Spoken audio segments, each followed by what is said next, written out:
diante da tua magnífica e majestosa presença. Que mais uma vez o teu Santo Espírito toque os nossos corações. Que mais uma vez o teu Santo Espírito nos instrua, nos exorte, nos console, nos edifique através da tua palavra. É o nosso pedido em nome de Jesus. Amém.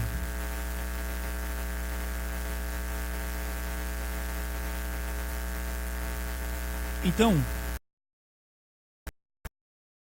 problema com a oração, só existem duas respostas possíveis.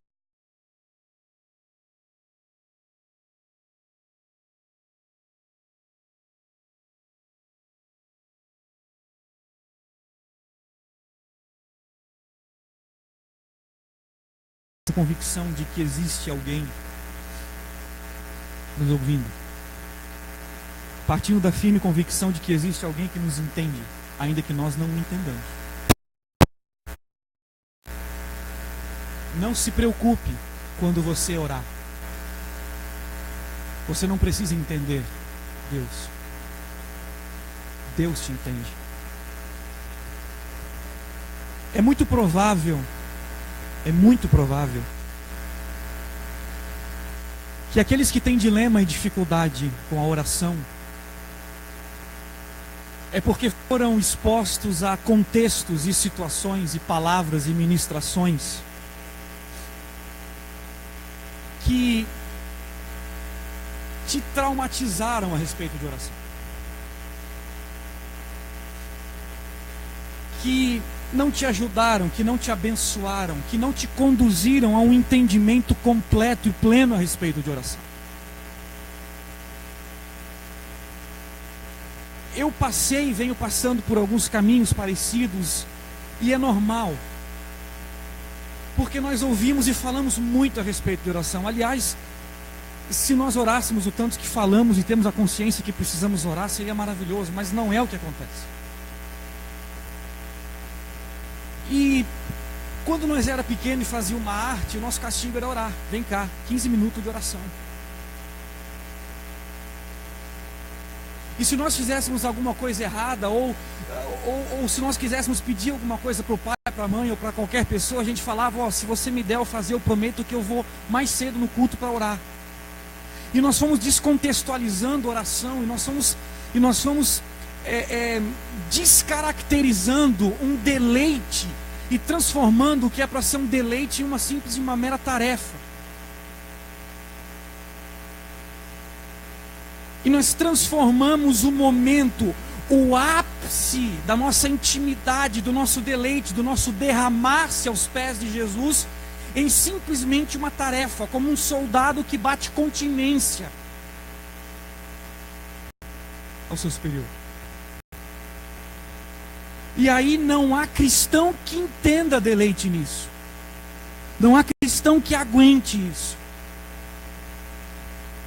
Porque a oração começa a perder o sentido. A oração torna-se fria, superficial. A oração perde sua essência. E aí nós vamos para a palavra, nós vamos lendo, nós vamos lendo livros a respeito de oração, e nesses livros é bom, a gente encontra coisa boa, a gente encontra palavras e entendimentos interessantes, mas às vezes você se depara com algumas situações que você olha assim, eu nunca vou orar como esse cara orou. Comparado a Jonathan Edwards, a Spurgeon, comparado a John Wesley, comparado a esses homens aí, olha só, eu sou uma ameba. Eu nunca vou ter esse transbordar de poder, eu nunca vou ter essa chama.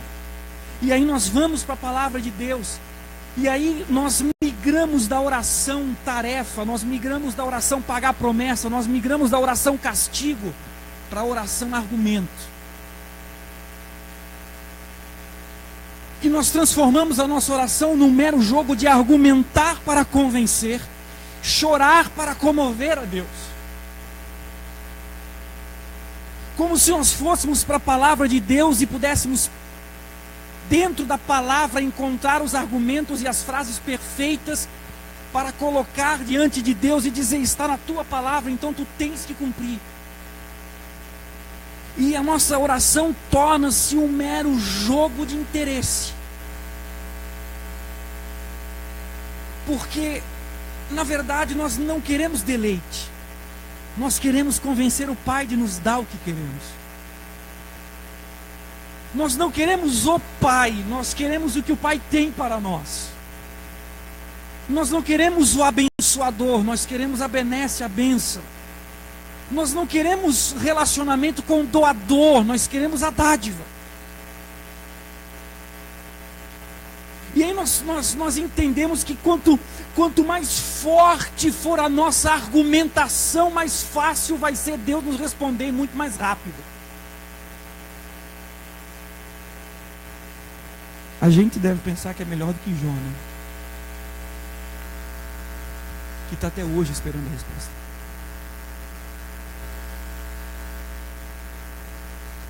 Ser cristão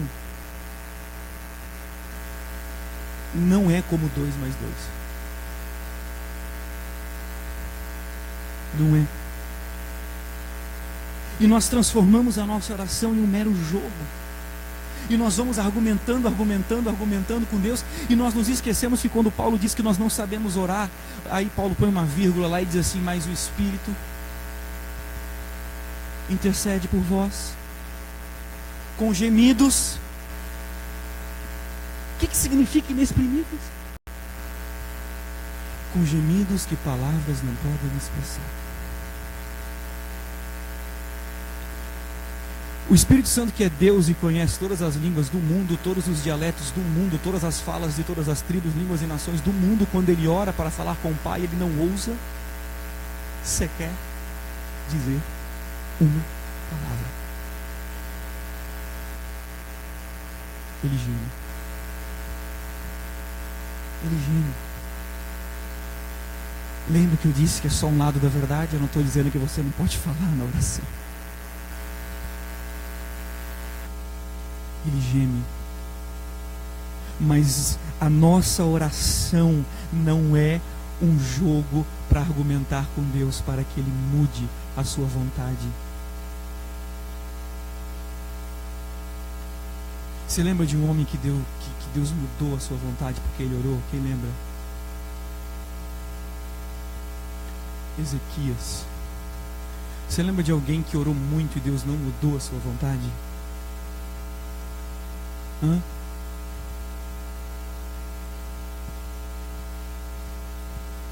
Paulo. Paulo, a minha graça te basta. Jesus, suando gotas como de sangue, intercede 3 vezes. Passa de mim esse cálice. E nas 3 vezes ele diz: todavia não seja feita a minha, mas a tua vontade. Nós nos apegamos só no argumento de Ezequias e esquecemos do argumento de Paulo e Jesus. Nós nos apegamos só no lado da verdade de Ezequias e esquecemos que existe um outro lado que Deus pode não te responder.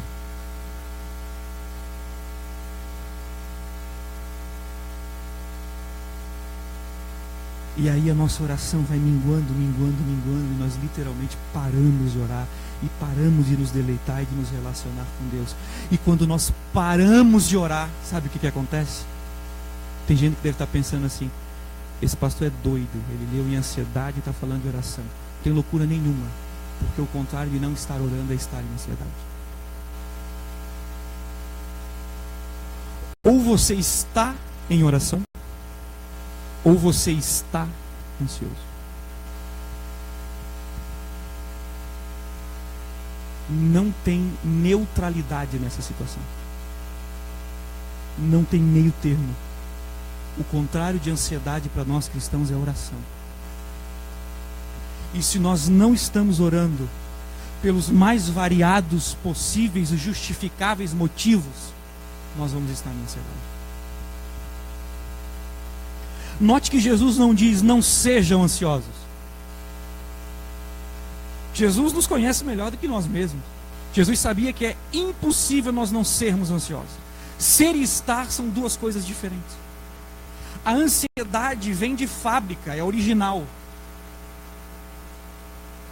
A ansiedade é igual o apendicite. Todo mundo tem, só que só em alguns dá problema e tem que tirar.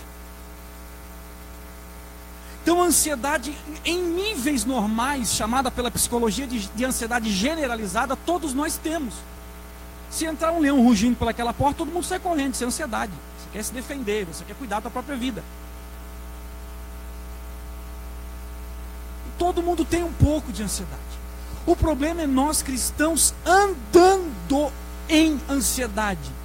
Quando o estado em que andamos é um estado de ansiedade, e tudo nos preocupa, e tudo nos deixa ansioso, não estamos orando. Não estamos em oração. Então existe sim e quando eu digo que a psicologia chama de ansiedade generalizada, não é ansiedade de corpo, alma, mente, espírito, não é isso. Ansiedade generalizada significa que todos têm. E eu não tenho problema algum, qualquer problema depois o senhor conserta. Eu não tenho problema algum com psicólogo, psicanalista. Eu não tenho problema algum do irmão chegar e dizer para mim, pastor, estou precisando de um psicólogo, eu estou num nível de ansiedade catastrófico, está demais, estou entrando em depressão. Problema algum. O camarada cai de moto, tem fratura exposta, ele não vem para a igreja para a gente expulsar o demônio da fratura exposta? Sai dele, fratura exposta. Não existe isso. Por que a ansiedade a gente trata diferente? Por que problemas da mente a gente trata diferente? Então não é dessa ansiedade que eu estou falando. Eu não estou falando de processos que requerem tratamento medicamentoso. Não estou falando de síndrome do pânico, não estou falando de bipolaridade, não estou falando nada disso. Estou falando do contingente normal da nossa vida, do dia a dia. Estou falando de nós nos acostumarmos a andar em ansiedade ao invés de andarmos em oração. O contrário de oração é ansiedade. O contrário de ansiedade é oração. Ou nós estamos em oração, ou nós estamos em ansiedade. E Pedro bem disse, lançando sobre ele toda a vossa ansiedade, porque ele tem cuidado de vós. Esse lançando sobre ele é um ato de confiança, é um ato de oração. No mesmo Novo Testamento nós vamos encontrar em Filipenses 4 e 6, Paulo dizendo, não andeis ansiosos por coisa alguma, antes sejam conhecidas a Ele, através das orações e súplicas, todas as vossas necessidades. Eu não estou falando da oração sistemática, eu não estou falando daquela capacidade que alguns têm de orar 1, 2, 3 horas por dia. Eu estou falando de uma vida de oração, eu estou falando de uma postura de oração, eu estou falando de um caminho de oração. Eu estou falando de alguém que tem a sua mente convicção que depende totalmente e tão somente do Pai que está nos céus, aonde você quer lançar toda a tua ansiedade. E isso só é possível através da oração. Por isso que eu estou dizendo que não existe oração certa ou oração errada. A única oração errada é a oração que não é feita, irmãos. Charles Haddon Spurgeon disse que de tanto você orar como você sabe, um dia você vai orar como você deve. Então ore como você sabe. Uma criança vai ter um jeito de orar, um adolescente vai ter um jeito de orar, um adulto vai ter um jeito de orar, um idoso vai ter um jeito de orar. Na alegria você vai orar de um jeito, na tristeza e na dor você vai orar de outro jeito. Agradecendo você ora de um jeito, pedindo você ora de outro. Mas ore. Mantenha os teus pensamentos ligados, enraizados na cruz do Calvário, aonde Ele morreu por ti, pagou um alto preço. para que você tivesse a oportunidade de desfrutar de um relacionamento profundo e maravilhoso. E sem oração nós estamos arranhando a superfície. Sem oração nós estamos arranhando a superfície, nós estamos na beira de um oceano cheio das mais profundas experiências com o Pai, com Jesus. Então a minha palavra para você nessa noite é: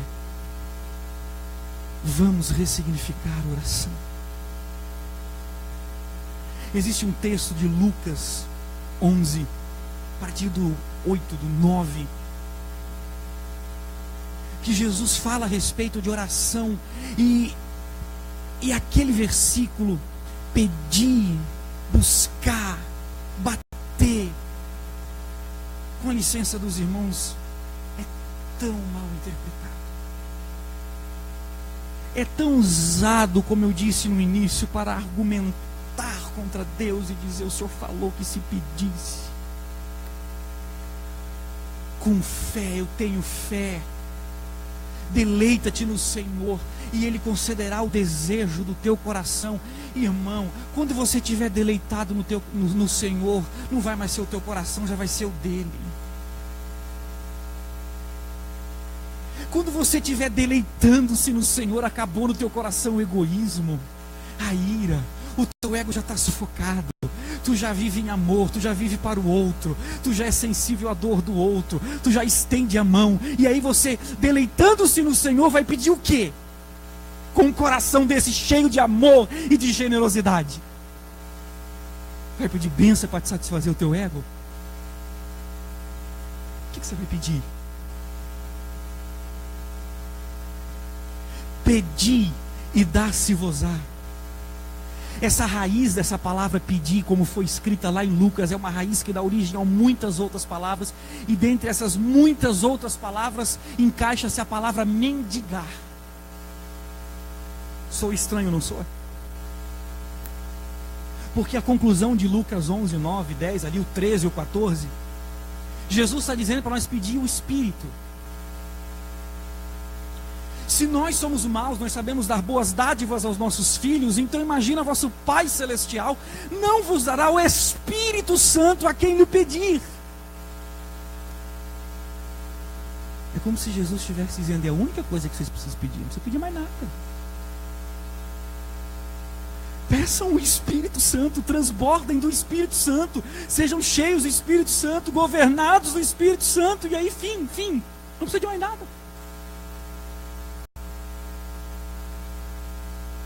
E aí, essa palavra, mendigar,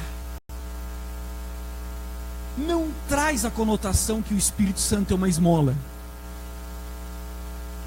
Eu não estou dizendo que o Espírito Santo é a esmola de Deus, mas eu estou dizendo sim que nós somos mendigos, pecadores maltrapilhos. Porque o pedinte que bate na janela do teu carro no semáforo, te pedindo uma moeda, e você vai no console do carro e pega uma moeda, você deu aquela moeda por quê? Porque ele merece? Porque ele está cheiroso e aciado? Porque ele é bom? Porque ele é perfeito, ele é cheio de boas dádivas? Você dá uma moeda para um pedinte no semáforo porque ele tem o que para te retribuir? Você espera o que dele em troca? A conotação de pedir nesse texto de Lucas é o seguinte: vocês querem pedir o Espírito Santo? Então curve-se diante de mim e da minha presença, que eu dou o Espírito Santo a quem eu quero dar, porque eu quero dar. Não é por causa dos nossos méritos e nossas obras, nós somos maltrapilhos. Se a gente dobra os joelhos, sentado, deitado, no chuveiro, lavando a louça, dirigindo, eu não sei como, para estar com o Pai em oração, e nós vamos para o Pai: Pai, dai-me o teu Santo Espírito, eu quero o teu Santo Espírito, eu preciso ser cheio, eu quero ser governado pelo teu Santo Espírito, porque eu jejuei, porque eu estou orando, está vendo? porque o meu dízimo está redondo, em dia. Eu sei que aqui não tem isso, mas na minha época carimbava a carteira. Sem dízimo em dia não tomava ceia. Então, meu dízimo está em dia. Por favor, cadê o teu Santo Espírito? Isso não é um maltrapilho. Isso é um fariseu se justificando. Isso não é um maltrapilho. Quem pede, recebe. Quem busca, encontra. Essa palavra encontrar significa perceber. Porque quando o Espírito Santo, enche,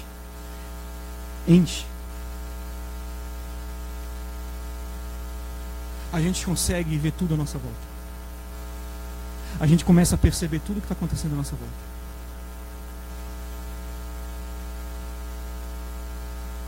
Um dos cientistas ateus mais famosos em evidência na atualidade hoje disse o seguinte: por milhares e milhares de anos, os homens viveram como animais.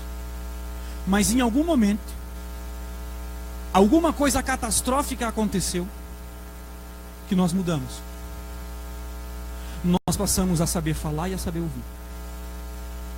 Ele não sabe o que aconteceu, mas nós sabemos. Chama-se Calvário. Quando esse Espírito Santo toma posse desse tabernáculo aqui, a gente começa a perceber tudo.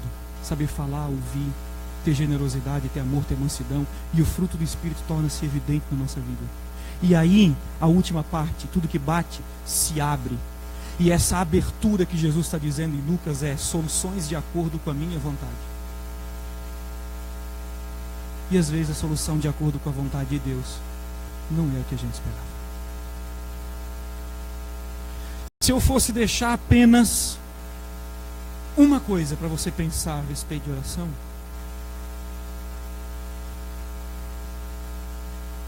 eu deixaria essa.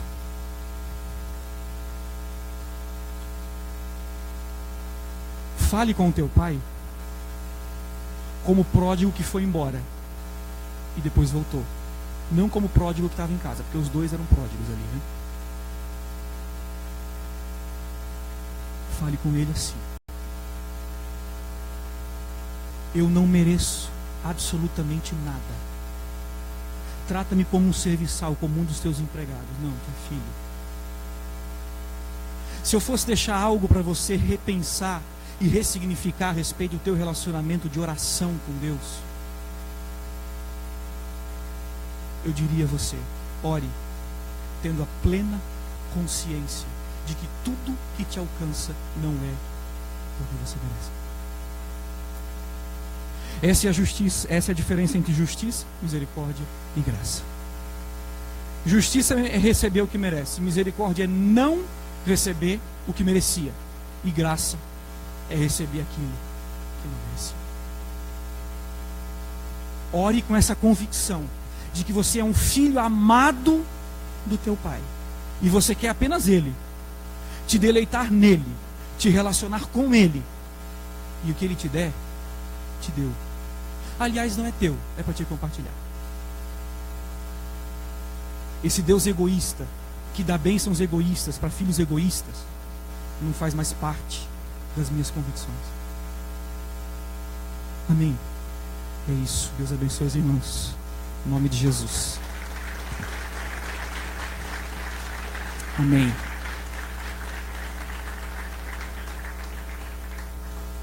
O pastor pediu que eu orasse. Eu vou te convidar a ficar de pé, então. Eu creio que vocês já estão encerrando também.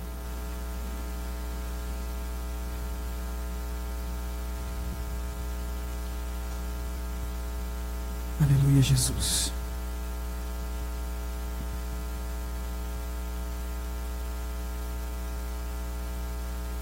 Amém. Eu recebi alguns pedidos de oração. Devo ler?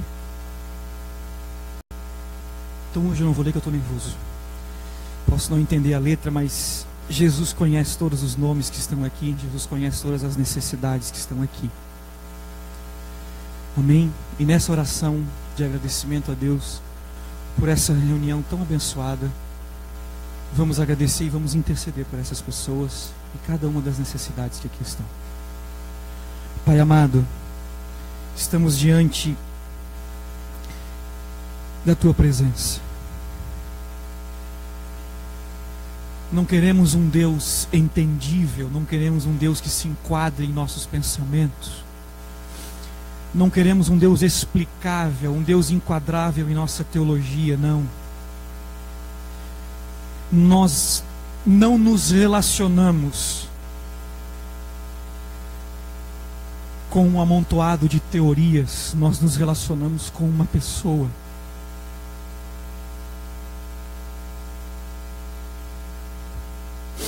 Nós nos relacionamos com Teu Filho. E se nós queremos Te conhecer mais, nós temos que olhar para o Teu Filho, porque Ele é a Tua máxima expressão.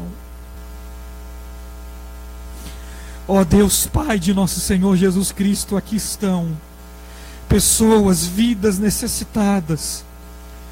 Seja, Senhor Jesus, a necessidade que for, de enfermidade, de emprego, de solução, Senhor Jesus, para problemas que já chegaram em últimas instâncias, não importa, nós não sabemos, não é do conhecimento de todos aqui essas necessidades, mas é do Teu total conhecimento.